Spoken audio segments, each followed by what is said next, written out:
모든 성도님분들께 주님의 평안을 빕니다. 네. 올해 교회 표어를 천천히 걸어가며 사랑을 채우는 교회로 정하였습니다. 송구 영신의 밤에 함께 나눈 내용을 토대로 정하였는데요. 이 표어의 방점은 천천히에 있습니다. 빨리 성장하는 것보다 한 사람 한 사람, 한 가정 한 가정 하나님의 사랑을 깊이 경험할 수 있는 하나님의 속도를 천천히라는 말로 담았습니다. 목표한 곳에 빨리 도착하기 위해서는 빠른 속도가 필요하지만요.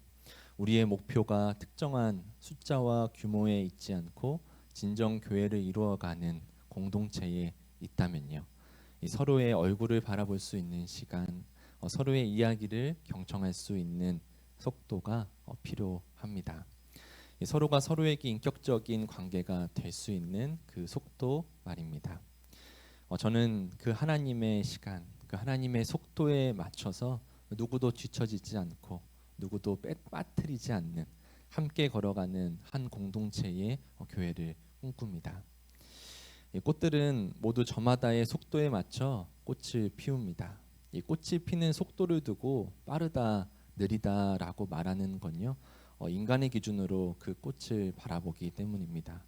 빨리 피는 다른 꽃들과 비교하면 그 꽃만의 고유한 속도와 아름다움을 놓쳐버리고 말죠. 교회도 마찬가지 아닐까요? 빠르지도 않고 느리지도 않는 우리 공동체만의 고유한 속도로 하나님의 속도로 진정 교회됨을 이루어가는 것을 목표로 삼았습니다. 그렇게 걸어가다 보면 우리의 열심보다 성실보다 더 뛰어나신 우리 주님께서 우리 공동체를 통해 우리 공동체와 함께 새 일을 이뤄가실 것입니다. 그분은 우리를 더욱 잘 아시고 우리를 사랑하는 분이시기 때문입니다. 주님과 함께 천천히 걸어가며 하나님의 사랑을 채워가는 우리 교회 되기를, 그렇게 함께 그런 교회 만들어 가기를 소망합니다. 아멘. 잠시 기도하겠습니다. 주님, 이제 주님의 말씀을 나누고자 합니다. 주님의 참 복음의 진리를 바르게 잘 전할 수 있도록, 잘 들을 수 있도록 성령 하나님께서 이 시간 이 자리에 모인 우리 모두의 마음 가운데 신실하게 역사하여 주시옵소서. 예수님의 이름으로 기도드립니다. 아멘.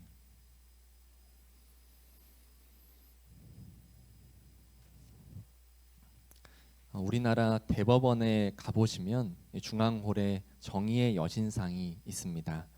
저도 사진으로만 봤지 실제로 가서 본 적은 없는데요. 다른 나라의 정의의 여신상과 우리나라의 정의의 여신상에는 뚜렷한 차이가 있습니다. 흔히 우리가 떠올리는 정의의 여신상은요, 그리스 신화와 로마 신화, 그리고 이후에 여러 시대를 거쳐서 완성되었는데요.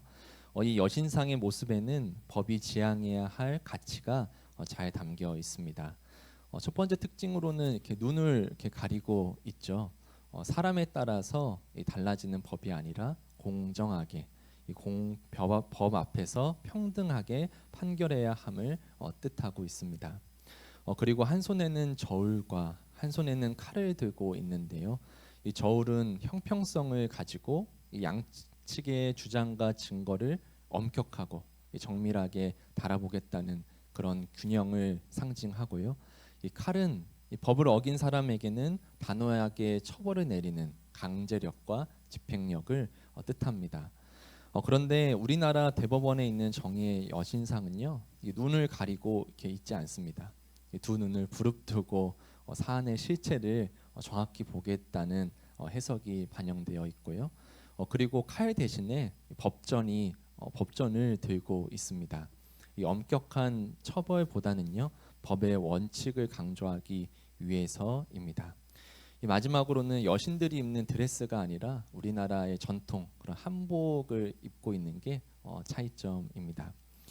이렇게 우리나라만의 정서와 가치를 담아서 새롭게 만들어졌는데요. 한 가지 바뀌지 않은 점이 있다면 바로 저울입니다. 이 저울은 정의의 상징으로서 가장 오래전부터 정의의 여신상이 들고 있던 물건인데요. 이 어느 한쪽에도 치우치지 않는 그 저울의 속성 속에 법이 공정하고 이 평등해야 한다는 공평함이 담겨 있기 때문일 것입니다. 오늘 우리가 나눌 여호수아 말씀에도 좌우로 치우치지 말라는, 오른쪽으로 왼쪽으로 치우치지 말라는 하나님의 명령이 나옵니다. 하나님께서는 여호수아에게 양쪽의 이야기를 공평하게 다 들어보고 재보는 그런 균형 잡힌 신앙을 명령하신 것일까요? 지난 주일 결국 약속의 땅으로 들어가지 못한 모세의 미완성 속에서도 이 완성을 이뤄가시는 하나님을 나누었는데요. 이 모세의 마지막 모습을 통해 2025년을 마무리했다면요.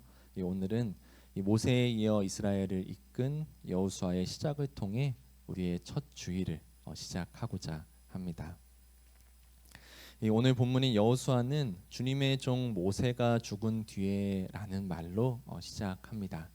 이집트의 노예였던 자신의 민족을 구출해내고 40년 동안 광야에서 이스라엘을 이끌었던 모세가 결국 약속의 땅에 들어가지 못한 채 생을 마감했지요.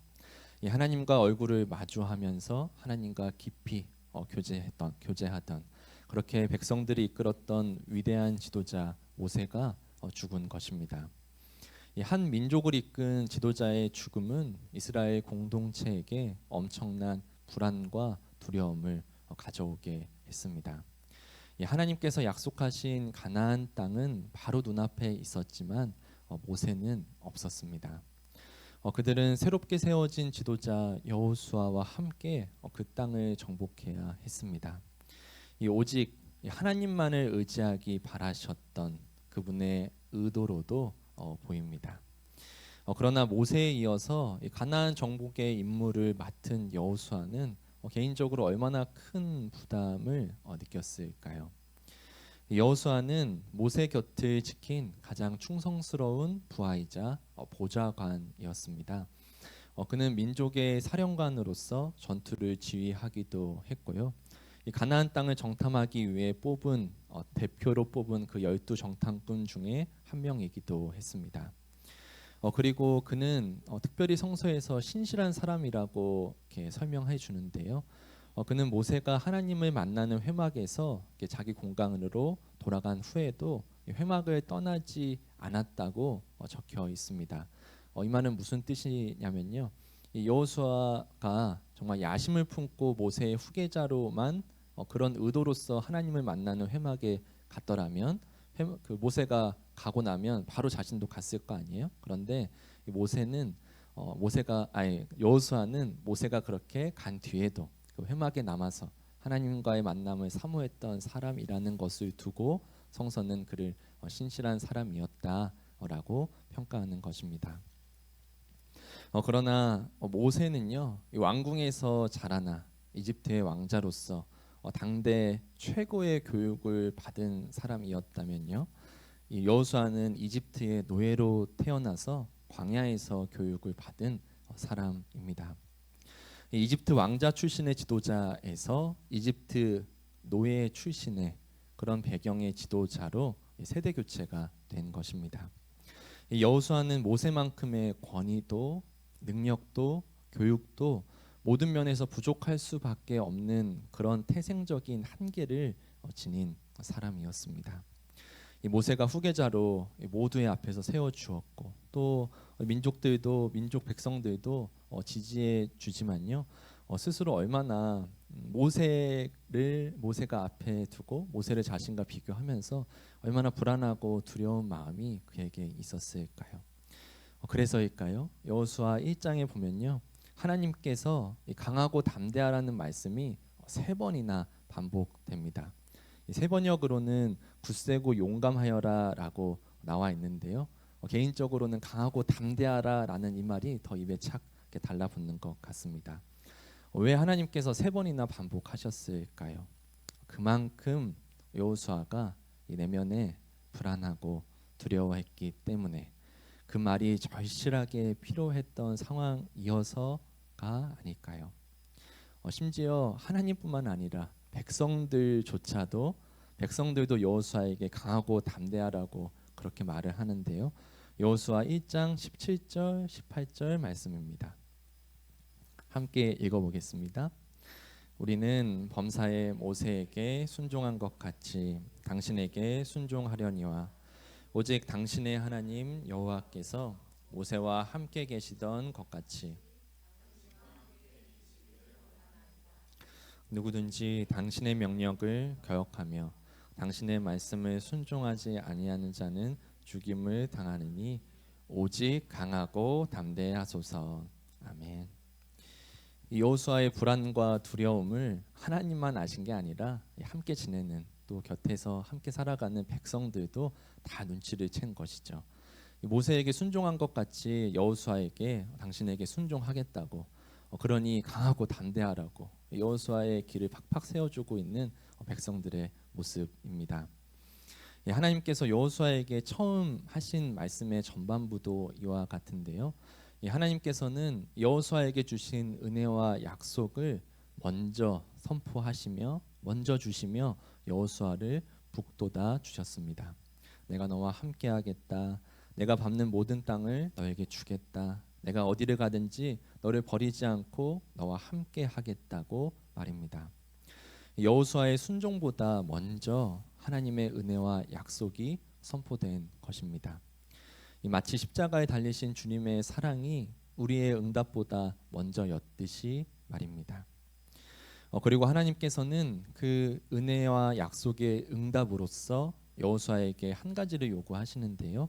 오늘 본문 7절 말씀입니다. 7절 말씀은 제가 읽겠습니다. 오직 너는 크게 용기를 내어 나의 종 모세가 너에게 지시한 모든 율법을 다 지키고 오른쪽으로나 왼쪽으로 치우치지 않도록 하여라. 그러면 내가 어디를 가든지 성공할 것이다. 하나님께서는 그분의 약속과 승리를 약속하시면서 말씀하시면서 여호수아에게 요구하십니다. 이 말씀을 원어의 의미를 조금 더 살려서 이렇게 읽어본다면요, 오른쪽으로도 왼쪽으로도 벗어나지 말아라라는 뜻입니다. 즉 좌우로 흔들리지 말고 벗어나지 말고 하나님의 말씀을 중심에 두고 걸어가라는 뜻이죠. 이 어느 한쪽의 극단을 피하고 중립을 지키거나 중도를 지향하라는 말씀이 아닙니다. 이 좌우의 균형을 지키라는 말씀도 아닙니다. 오직 하나님의 말씀을 우리의 중심에 두고 우리 삶의 기준으로 삼고서 살아가라는 말씀입니다. 이 좌우를 비교하는 저울이 아니라 중심축을 두고 회전하면서 좌우로 흔들리지 않는 팽이처럼 말입니다. 그러면 내가 성공할 것이라고 말씀하시는데요. 여기서의 성공은 우리가 생각하는 그런 성공이 아니고요. 나를 향한 하나님의 뜻과 약속이 온전히 성취되는 것을, 그렇게 성공하는 것을 뜻합니다. 이어서 8절에서는 그 말씀을 우리의 중심으로 어떻게 삼는지 그 방법을 알려주고 있는데요. 8절 말씀 함께 읽어보겠습니다. 이 율법 책의 말씀을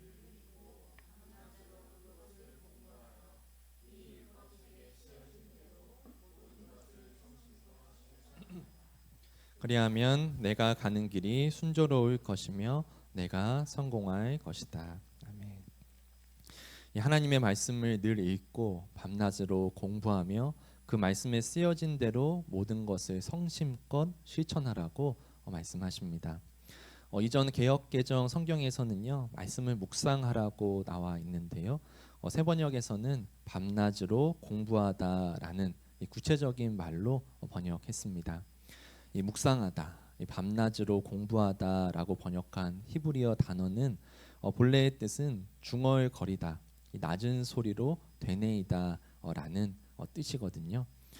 즉 우리가 시험을 앞두고 열심히 공부하는 그런 학생처럼 학생과 같은 공부라기보다는요, 이 말씀의 의미를 더 깊이 음미하고 삶으로 받아들이는 차원의 공부를 뜻합니다. 그래서 뒷구절에서 그 공부한 말씀을 성심껏 실천하라고, 그렇게 삶으로 받아들이고 삶으로 또 실천하라고 이렇게 문장이 맥락이 이어지는 것이죠. 그렇게 말씀을 음미하고 삶으로 받아들이며 이 마음을 다해서 실천할 때 내가 가는 길이 순조로울 것이며 그분의 약속이 우리 안에서 성취될 것이라고 성공할 것이라고 하나님은 말씀하십니다. 여호수아는 곧 약속의 땅을 향한 전쟁을 준비해야 하는 한 민족을 이끌어야 하는 지도자로 세워졌습니다. 하나님뿐 아니라 백성들조차 걱정을 하는 모세에 비해서는 부족한 것이 사실인 지도자였는데요. 그런 여호수아의 시작에 하나님께서 주신 말씀은 그분의 말씀을 중심에 두고 좌우로 벗어나지 말라는 말씀이었습니다. 어느 것에도 치우치지 않는 중립이 아니라 그분의 말씀을 기준으로 삼아 말씀을 따라 결정하고 살아가는 중심을 명령하신 것입니다. 이 가나안 정복이라는 이 민족의 중차대한 과업을 앞두고요. 하나님은 구체적인 전쟁 방법이나 군사를 훈련하는 방법이 아니고 이 모세처럼 어떻게 위대한 지도자가 될 수 있는지 그런 것을 말씀하신 것이 아니고요. 말씀을 중심에 두고 살아가는 삶, 오직 그 말씀을 따라 좌우로 흔들리지 않는 삶을 명령하셨습니다. 그리고 그 말씀을 따라 여호수아가 순종했을 때 요단강은 갈라지고 여리고 성은 무너졌지요. 우리도 2026년이라는 미지의 땅 앞에 그 약속의 땅 위에 이미 서 있습니다. 그분의 말씀을 우리의 중심에 두고 걸어갈 때 우리는 좌우로 흔들리지 않고 살아갈 수 있습니다. 그분의 말씀이 가리키는 방향을 따라 우리가 걸어갈 때 우리는 좌우로 벗어나지 않고 걸어갈 수 있습니다.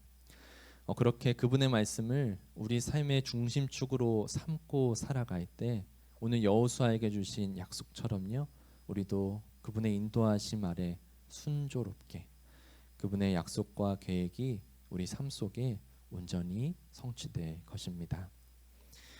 팽이는 멈추게 되면 쓰러지고 말지요. 하지만 중심을 향해 빨리 돌면 돌수록 더욱 안정감이 생기고요. 그 중심에 올곧게 서 있게 됩니다. 그분의 말씀을 우리의 중심으로 삼고 살아가는 삶의 모습이 그런 모습 아닐까요? 이 말씀을 우리 삶의 중심에 두고 우리가 그 말씀을 우리의 삶으로 받아들이며 열심히 실천하며 살아갈 때 그것을 반복적으로 우리 삶의 루틴으로 만들어서 살아간다면요, 비록 우리 외부의 환경은 바뀌지 않고 우리 외부의 환경은 소란스럽고 우리를 흔들리게 할지는 모르겠지만 우리 영혼은 그 어느 때보다 고요한 주님의 평안을 누릴 수 있을 것입니다. 약속의 땅 앞에서 결국 모세는 죽었지만 하나님의 약속은 거기서 끝나지 않았습니다. 그 약속은 여호수아에게 이어지고 마침내 이루어졌습니다.